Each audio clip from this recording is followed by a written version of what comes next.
When I was appointed pastor at Most Precious Blood in Oviedo in 2005, it was a brand new parish. There was no building, there was no office, no rectory. There was nothing there, and so it became apparent pretty quickly that we needed a strategic plan. If you're in business, you know the need for a strategic plan whenever you're doing a project of any kind. It's not to make the church into a business, but rather to kind of say, well, we need some guidelines about how to go forward. So we spent quite a bit of time with a group of parishioners developing a strategic plan. But something else that became very apparent was that everything looks good on paper, but when people get involved, it becomes very complicated. Because people bring their personalities, we bring our thought process, we bring our desires, we bring our own will. So there's complications involved. Maybe you find that as a family, you can go ahead and make plans for the greatest family vacation and have every day planned out of what you're going to do. But then all of a sudden you go and it's just totally different because everybody wants to do their own thing, or maybe there's things out of your control that come up. So conflicts are going to arise. I think that's why today in our gospel reading, Jesus gives a strategic plan for the disciples. You know, we had the 12, the original 12 who were appointed, but this is an additional 72. It's only accounted for in Luke's gospel. We read from Luke this year. So it's just one of those particular places where we just see something special about how there's 72 others. We don't know these people's names. We don't know, what their job was. We don't know where they came from, their history. But what we do know is that Jesus gave them pretty specific instructions, and he said, along the way, there's going to be problems. Because you're going to go to some places they're not going to accept you. So when there's conflict, you just shake the dust off your feet and move on to the next town.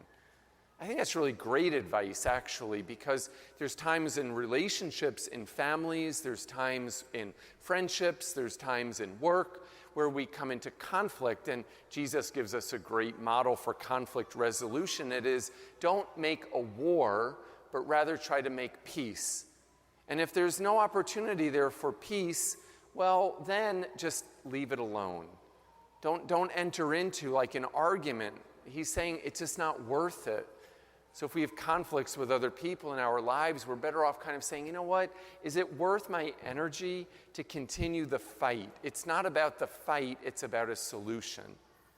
But getting back to the strategic plan, Jesus' plan is very simple because that's what he asks for, is simplicity. I once heard it said that if we want to grow spiritually, you do it by subtraction, not addition. And I think that the Lord really speaks of that today by saying that materially you have to let go. No traveling bag, no sack, walking stick, just yourself. Just go, because you're the greatest gift that you can give to other people.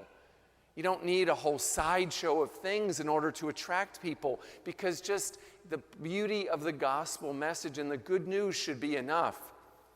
Kind of worries me, actually, because I see today in our world of technology, which is wonderful.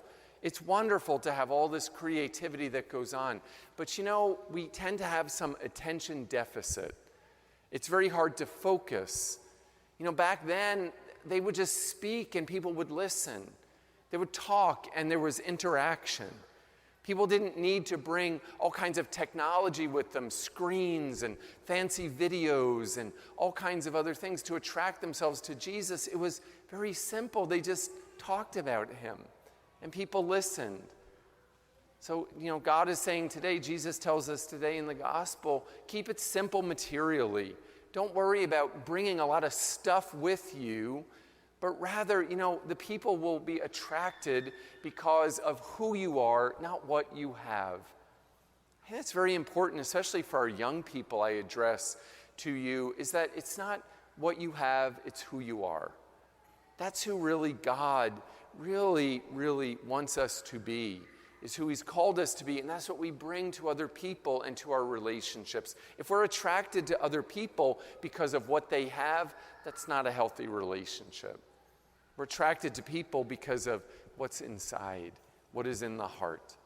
So let go of the material possessions because we can become a slave to homes, to money, to possessions. If we want to grow spiritually, let go.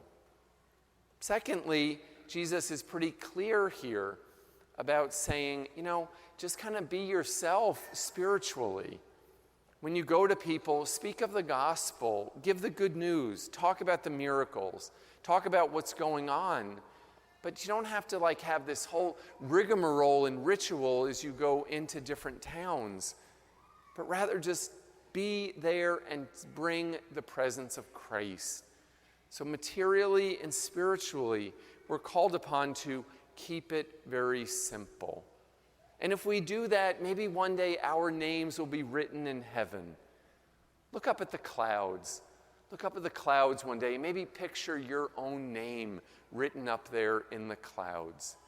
Or maybe picture people who've gone before us marked with the sign of faith, whom we loved dearly, that their names are written up there in the clouds.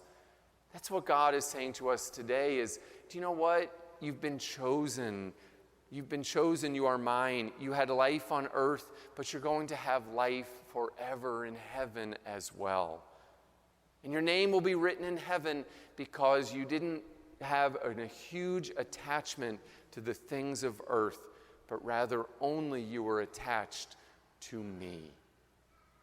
How can we let go of a lot of things in our life, be simpler disciples, and look up to the sky and say, Lord, would you take your beautiful hand and write in your own handwriting my name in the sky? Write my name in the heavens, because one day I hope to be there with you.